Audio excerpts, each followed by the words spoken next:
Hello guys, today we'll talk about algebra. It's a new chapter for class 6. It's an introduction of algebra where we are talking about what is algebra.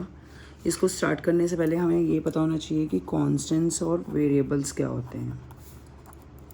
When we are talking about constant and variable, constant 2, 3, 4, 5, 9 up to so on, जो हम counting लिखते हैं that is a constant, and variable x, y, z. We are generally taking up English alphabets for variables. Variables क्या होता है जिसकी value क्या होती है, चेंज होती रहती है, और कांस्टेंट जो सेम रहता है विच डजंट चेंज. सपोज अगर हम किसी बात हम ले रहे हैं कि हमें रिप्रेजेंटेशन करनी है एडिशन, सब्ट्रैक्शन, मल्टीप्लिकेशन और डिवीज़न यूजिंग लेटर्स, तो अगर हम एडिशन की बात करते हैं तो यहाँ पर एडिशन की बात कर रहे हैं. अगर हम कह रहे हैं कि sum of X and Y, sum of X and Y, हमें पता है sum of X and Y क्या है, एक्स प्लस वाई. हम इसको रिप्रेजेंट कैसे करेंगे, सम ऑफ एक्स एंड वाई मतलब हम इन दोनों का प्लस कर रहे हैं. अगर हम बोलते हैं difference of X and Y,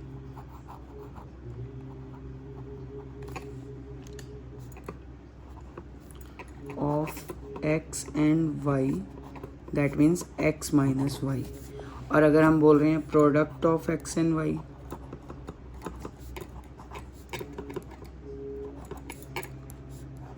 तो that is X into Y. मान लो हमारे पास ये number, if we are writing X and Y, तो इसका मतलब ये होता है कि they both are multiplied with each other. और अगर हम बोलेंगे कि डिवीज़न, अगर उसने बोला है क्वोशिएंट व्हेन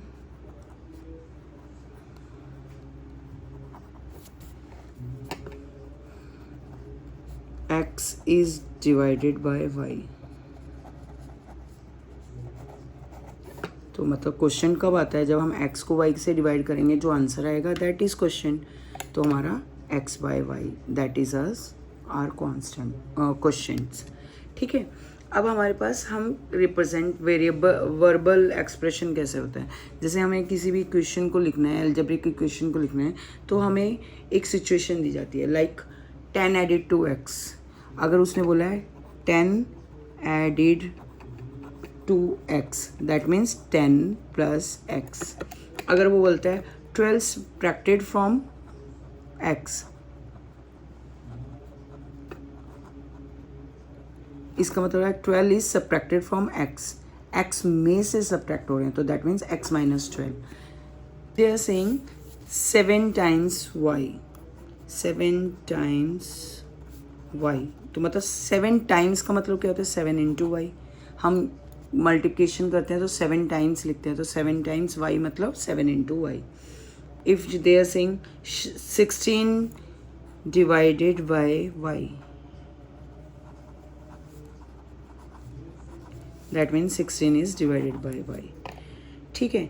एक्सपोनेंट, अब नेक्स्ट टर्म आती है एक्सपोनेंट. एक्सपोनेंट का मतलब होता है पावर, किसी भी चीज़ की पावर. सपोज हमें कहा है 2x टू द पावर 4, तो दिस इज कॉल्ड एक्सपोनेंट. ठीक है. तो हम एक्सपोनेंट एक्सप्रेशन, इस पूरे एक्सप्रेशन को बोलेंगे एक्सपोनेंट एक्सप्रेशन. 2 द पावर 4 का मतलब है हम 2 को 4 टाइम्स मल्टीप्लाई करेंगे. 2 इंटू 4 नहीं करेंगे, that is wrong. 2 into 2 into 2 into 2, मतलब जो वेरिएबल, जो भी नंबर यहाँ पे कॉन्स्टेंट डिजिट नंबर लिखा हुआ है, उसको जितनी पावर होगी उतनी बार मल्टीप्लाई करेंगे हम. ठीक है. सपोज ये रिटन 3 दी पावर 4, तो मतलब 3 को हम 4 टाइम्स लिखेंगे. ठीक है. 6 की power 2, that means 6 into 6. Is it clear? We will solve few question on this same thing which we have learned. Like अगर हमें वेरिएबल एक्सप्रेशन को एल्जेब्रिक एक्सप्रेशन में लिखना, वर्बल, और हम बोल देते हैं वर्बल एक्सप्रेशन को हमें एल्जेब्रिक एक्सप्रेशन में लिखना है, तो they have written like 8 more than p. That means 8 जो हैं मोर हैं p से, p प्लस 8 और 8 plus p both are same. ठीक है. Next is the sum of P and Q, the sum of P and Q, तो that is P plus Q. अगर वो बोल रहे हैं 13 less than X, that means X minus 13. अगर बोल रहे हैं 10 times A, 10 times A, that means 10 into A. Either you put this multiplication sign, और अगर हम नहीं पुट करना चाहते तो हम इसको 10a भी लिख सकते हैं. 3/4 ऑफ ए, अगर नेक्स्ट उसने बोला है 3/4 ऑफ ए, मतलब 3/4 ऑफ ए करना है हमें, ए का करना है. तो दैट मीन्स ऑफ का मतलब मल्टीप्लिकेशन होता है, हमें पता है. तो 3/4 इंटू ए कर देंगे, या फिर 3/4 लिख देंगे. Both having same meaning. Is it clear? Now the next question, like if we are talking about books, they have given the question, express the answer of the each of the following as it algebraic expression. अगर हमें first question हमें दिया है if the length of the ruler is 15 centimeter, हमें length दी है 15 centimeter. now they are saying what is the length of n such ruler put end to end. अगर हमारा एक रूलर यहाँ पे ख़त्म हो रहा है, हम इसी के साथ सेकेंड रूलर कर रहे हैं, वो भी 15 सेंटीमीटर का है, थर्ड देन फोर्थ. तो how will you find out the algebraic expression for this? 15 into N. So the algebraic expression for this is 15 into N. अगर मान लो हमारे पास 2 रूलर्स होंगे, हमें लेंथ निकालनी है, तो 15 इंटू 2 दैट विल बी 30. अगर हमारे पास 3 रूलर्स हैं तो 15 into 3 that is 45. 30 centimetre, 45 centimetre. अगर हमें लेंथ निकालनी है तो we can find out like this. Next question, if the cost of the book, अगर हमारी बुक एंड केक की cost, and cake the cost is ₹700, और उसके बाद हमें बोला जा रहा है if a cake cost is rupees, cost of cake is ₹X. अगर हमें ₹X दी है तो what is the cost of book, हमें बुक की कॉस्ट निकालनी है. तो हम कैसे निकालेंगे? बुक की कॉस्ट निकालनी है. मान लो हमारे पास हमने 2 चीज़ें परचेज़ की हैं, मान लो pencil and eraser. Suppose we have purchase of ₹10. अगर हमारी पेंसिल 7 रुपीज़ की है तो इरेज़र कितने की होगी? तो हम 10, टोटल मनी इज़ 10, तो 10 माइनस 7 कर देंगे. तो ये also total money is, book की कॉस्ट हम कैसे निकालेंगे? यहाँ पे हमारे पास 700 रुपीज़ टोटल हैं, जिसमें से बुक केक की कॉस्ट हमारी x है, उसको ₹X को माइनस कर देंगे. तो 700 minus x, this is the algebraic expression for this situation. Now the next question is Priya sold 8 handmade napkins more than the thrice what Mansi sold. If Mansi sold n napkins, अगर हमारे पास दिया है कि Mansi sold n napkins, then how many napkins did Priya sell. तो हमें प्रिया के निकालने हैं. Again we will read the situation. Priya sold 8 more napkin then the thrice of Mansi sold. तो मानसी के n है, thrice whatever Mansi has sold, and more 8 napkin.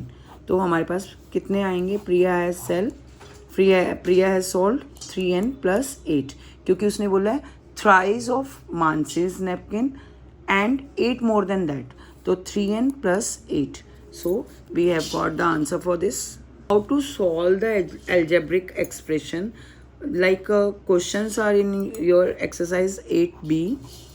they have given find the value of each expression using the given values. अगर हमारे पास है AB/C and they have given if A is equals to 5, B is equals to 6 and C is equals to 10. अगर हमारे पास A, B और C की value है और A, B लिखा है हमारे पास AB/C, सब वी विल डू व्हाट, पहले हम इसकी वैल्यूज़ पुट करेंगे. A की वैल्यू क्या है? 5, B की वैल्यू क्या है? 6, क्योंकि यहाँ पे कोई साइन नहीं है, that means it is a multiplication. और C की वैल्यू क्या है? 10. तो 5 6 30/10. Now 10 1 10, 10 3 30. So it will be 3. Next is x by 3 plus 8y, और यहाँ पे x की वैल्यू दी है 24 एंड y की वैल्यू दी है 2। नाउ हम इसमें वैल्यू पुट करेंगे। इसमें x बाय 3 हम इसको सेपरेटली भी सॉल्व कर सकते हैं और इसमें साथ के साथ भी सॉल्व कर सकते हैं। I will tell you the both method. अगर हम x बाय 3 करेंगे तो x बाय 3, x की वैल्यू क्या है 24, 24 by 3 that will come 8 and y, 8y की वैल्यू क्या आ जाएगी 8 इंटू y इज़ 2 तो 16। तो will add them, 8 plus 6 is 24, so 24 is answer. अगर हमें directly x by 3 plus 8y करना है तो हम क्या करेंगे 24 बाय 3 प्लस 8 इंटू 2। हमें पता है कि हम जब भी according to the BODMAS first will divide, हम इसको डिवाइड करेंगे तो 24 डिवाइडेड बाय 3 इज़ 8 प्लस 16, तो ये this will be 24। You can do by any method. Another type of a question, they have given x square by 9 plus z square, sorry, here is z square by 25.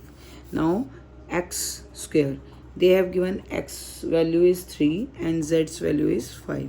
X square means 3 ka square by 9 plus 5 ka square by 25. Now 3 का square means 3 into 3 और here 9 plus 5 the power 2 means 5 into 5 by 25. Now 3 3s are 9 by 9 plus 25 by 25. Now we cut it. Okay. Now it will be 1 plus 1 that is equals to 2. This is the answer for this question. Next question is, now the next question is evaluate. When we are talking about evaluate, यहाँ पर लिखा है 3a plus 2b plus c, that is if a is having a value of 1.2, b having 3.7 and c having 1.4। बस हमें इसमें इसकी value put कर देनी है 3 into 1.2 plus 2 into 3.7 plus c 1.4। Now how to do the multiplication of decimals, 1.2 into 3. Now we'll multiply 1.2 into 3, 2 3s are 6 and 3 1s are 3. हम decimal की जब मल्टीप्लिकेशन करते हैं हम सिंपल मल्टीप्लिकेशन करते हैं। Now how to insert the decimal, we will see after the decimal how many digit. There is only one digit, so हम ones place से काउंट करेंगे और 1 digit के आगे डेसिमल लगा देंगे, तो it will be 3.6. Similarly we'll do 3.7 into 2, it will be 14,1367 और 1 है डेसिमल के बाद तो 7.4, 7.4 plus 1.4.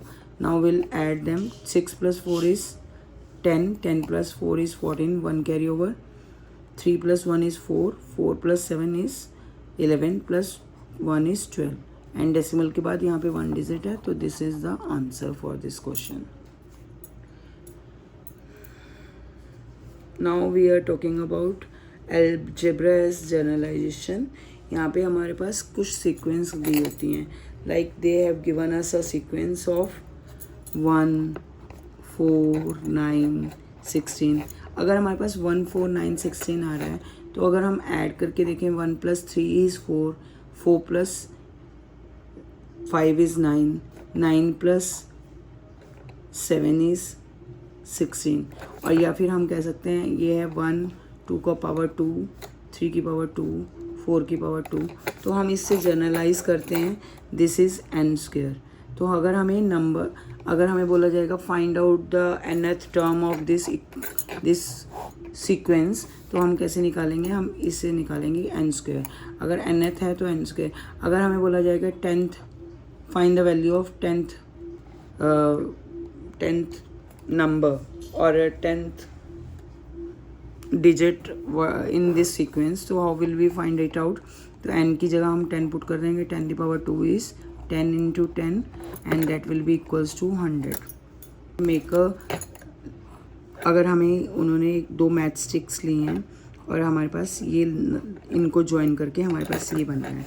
अगर हम 2 मैथ स्टिक्स से एक L बना रहे हैं तो दो एल बनाने के लिए हमें कितनी मैच स्टिक्स चाहिए, 4, और 3 को बनाने के लिए कितनी चाहिए हमें, 6। तो हमारे को 1 के लिए 2 चाहिए, 2 के लिए 4 चाहिए, देन 3 के लिए 6 चाहिए। ठीक है, तो how will we generalise this, कि अगर हम 2 इंटू 1 कर रहे हैं तो 2 आ रहा है, 2 इंटू 2 कर रहे हैं तो 4 आ रहा है, 2 इंटू 3 कर रहे हैं तो 6 आ रहा है। तो हम इसको 1 की जगह हम क्या लिख सकते हैं, n। It is a general equation for this, कि हाँ हम अगर n में 1 पुट करेंगे तो हमारे पास 2 आएगा, 2 पुट करेंगे तो 4 आएगा, 3 पुट करेंगे तो 6 आएगा। तो for journal expression this is, for this is this. अगर हमें 10 के निकालना होगा तो हम डायरेक्टली 2 इंटू 10 करेंगे और हमारे पास आ जाएगा 20। So the answer will be 20 for this. We have a different type of a sequence, like हमारे पास हो अगर 5, 10, 15, 20, ये हमें पता चल रहा है कि 5 का टेबल है, तो हम लिख सकते हैं 5 इंटू n। तो हम लिखेंगे 5 इंटू 1, अगर हम n में 1 पुट करेंगे तो 5 आ जाएगा। 5 इंटू 2, अगर n की वैल्यू हम 2 पुट करेंगे तो 10 आ जाएगा। 5 into 3 is 15। Like this we are getting this sequence. और अगर हमारे पास different type of a sequence आ जाए, मान लो 6, 11, 16, हमें क्या दिख रहा है यहाँ पे, हम क्या ऐड कर रहे हैं, 5, देन अगेन 5, है ना।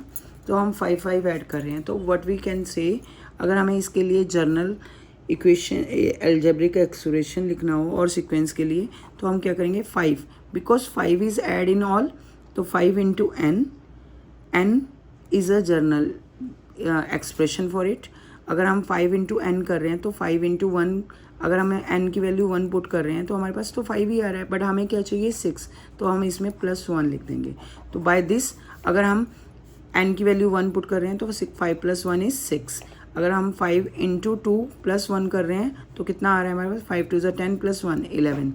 5 n की वैल्यू हम अगर 3 पुट कर रहे हैं तो क्या आ रहा है हमारे पास, 5 इंटू 3 + 1 इज़ 16। और 5 इंटू 4, अगर फोर्थ वैल्यू हमें फोर्थ नंबर पता करना है कि इस सीक्वेंस में फोर्थ नंबर क्या होगा, तो हम क्या करेंगे, n की वैल्यू 4 पुट करेंगे, तो 20 + 1 इज़ 21। लाइक दिस, अगर हमें 20th पता करना था, 5 इंटू 20 + 1, तो 5 20 = 100 + 1 इज़ 101। तो इस सीक्वेंस में 20th नंबर क्या होगा हमारा, 101। Like this we can find it out. तो हम इनके लिए जर्नल इक्वेशन फाइंड आउट कर लेते हैं, जिसमें हम n की वैल्यू, हम n भी ले सकते हैं, वेरिएबल कोई भी ले सकते हैं।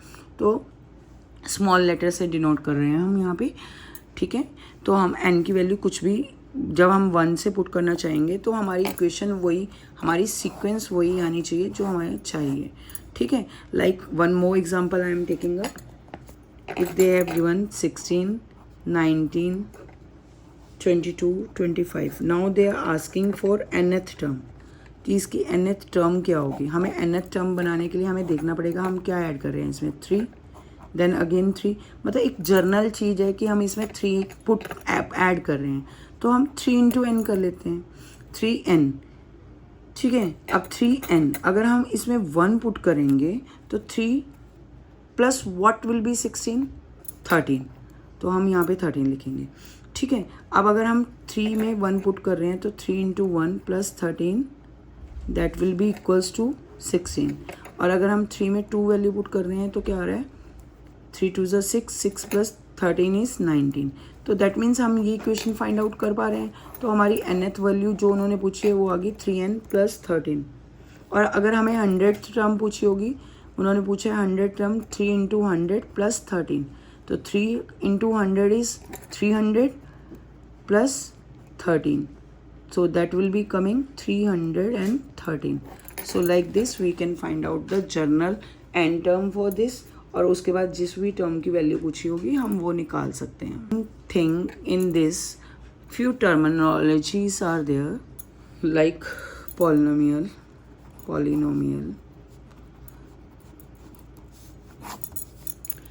अगर हम पॉलिनोमियल की बात करते हैं, an algebraic expression in the form of ax⁻³ bx⁻², cx + d, where a b c d are constants and x is a variable in this, ठीक है।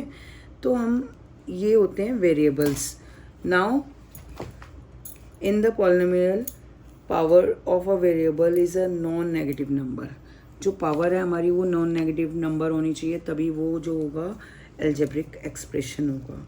ठीक है, सपोज अगर हमारे पास, और अगर हमें इसकी डिग्री फाइंड आउट करनी होगी तो क्या करेंगे हम, जैसे हमारे पास है 8 माइनस 3x, एक्स की पावर कितनी है, वेरिएबल हमें हमेशा देखना है कि वेरिएबल की पावर क्या है। अगर हमारी वेरिएबल की पावर 1 है तो दैट मीन्स इसकी डिग्री क्या हो जाएगी 1। ठीक है, अगर हमारे पास हाईएस्ट डिग्री देखनी होती है, जैसे हमारे पास सेकंड है 5x² प्लस 3x प्लस 8, यहाँ पे x की वैल्यू, x की पावर क्या है 2 है, यहाँ पे 2 है, यहाँ पर x की पावर कुछ नहीं लिखी है तो दैट मीन्स इट इज़ 1, तो हमारी इसकी डिग्री क्या हो जाएगी 2। और अगर हमारे पास मान लो 12x⁴ minus 5/6x² plus 3/4x² minus 6x minus, हमारे पास जितनी मर्जी बड़ी टर्म हो, हमें देखना है, जब हमें डिग्रीज फाइंड आउट करनी है तो हमें सिर्फ देखना है कि x की पावर हाईएस्ट पावर क्या है। यहाँ पर x की पावर क्या है 4, यहाँ पे x की पावर 2 है और यहाँ पे भी 2 है, यहाँ पर हमारे पास x की पावर 1 है और यहाँ पर हमारे पास कुछ भी नहीं है। जहाँ पर x की पावर कुछ नहीं होती है वहाँ पर x की पावर 0 होती है, ये भी हमें याद रखना है। तो x की पावर 0 की वैल्यू क्या होती है 1, तो degree will be 4। Now if they have given a constant term like 8 और हमें डिग्री पूछा जाए कि इसमें डिग्री क्या है, तो हम इसके साथ लिखेंगे x⁴, क्योंकि हमें पता है x की पावर 0, किसी की भी पावर अगर 0 होगी तो दैट मीन्स 1। ठीक है, तो हमारे पास डिग्री क्या आ जाएगी, degree will be 0। Now if they are asking for classify polynomials in a monomial, binomial and trinomial, there are 3 things. Polynomials are further divided.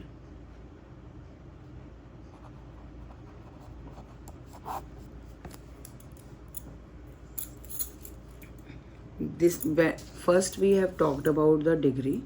Polynomial हमारा होता क्या है, हमने वो फाइंड आउट किया कि हमें पता होना चाहिए कोई भी इक्वेशन जिसमें हमारी x की पावर जो है नॉन नेगेटिव है वो होते हैं पॉलिनोमियल्स। और उसके बाद हमने डिग्री देखा जिसमें हमें हाईएस्ट डिग्री देखनी है। हमारे पास जैसे हमारे पास कोई भी इक्वेशन है उसमें हमारे पास डिफरेंट x हैं, पर हमें देखना है x की पावर जिसमें हाईएस्ट है, that is the degree of the polynomial. Now if we are talking about one more example of that, अगर हमारे पास x की पावर 2 है प्लस 3x² y² है प्लस 2x² है प्लस 6xy है। Now we are saying about the degree. अगर हम इसमें डिग्री की बात कर रहे हैं, इसके में वेरिएबल की डिग्री 2 है, इसमें वेरिएबल की डिग्री 4 है, क्योंकि यहाँ पे 2 वेरिएबल्स हैं तो हम इसकी डिग्रीज को इसकी पावर्स को ऐड कर देंगे तो इसकी डिग्री क्या हो जाएगी 4, क्योंकि यहाँ पर x की पावर 2 है, यहाँ पर x एंड y 2 वेरिएबल्स हैं, उनकी पावर 1 है तो 1 + 1 = 2, तो हाईएस्ट पावर जो है 4 है। तो हम कहेंगे इस इक्वेशन की डिग्री जो है वो 4 है। Mean by monomial, binomial and trinomial. Monomials का मतलब होता है जिस एल्जेब्रिक एक्सप्रेशन में सिर्फ एक टर्म हो, लाइक 2/7a²। बाइनोमियल, बायो का मतलब, बाइनोमियल में बायो का मतलब है यहाँ पे 2 टर्म्स। बाइनोमियल में 2 होती हैं 2 terms, like 2x + 3y, like a - 5x 5b या 5x कुछ भी लिख सकते हैं हम। लाइक नाउ ट्राइनोमियल्स में ट्राई से हमें पता चल रहा है कि हाँ 3 टर्म्स होनी चाहिए, लाइक 2x + 3y + 5a। अब यहाँ पे कोई हमारे पास कंपल्शन नहीं है कि हमें XYZ ही लेना है, हमारे पास कोई भी वेरिएबल आ सकता है। ठीक है, अनदर थिंग, अगर हमें इन लोगों का हमें पता होना चाहिए, हमें पता करना है कि कोफिशिएंट क्या होता है, coefficient of the terms like 5x²y।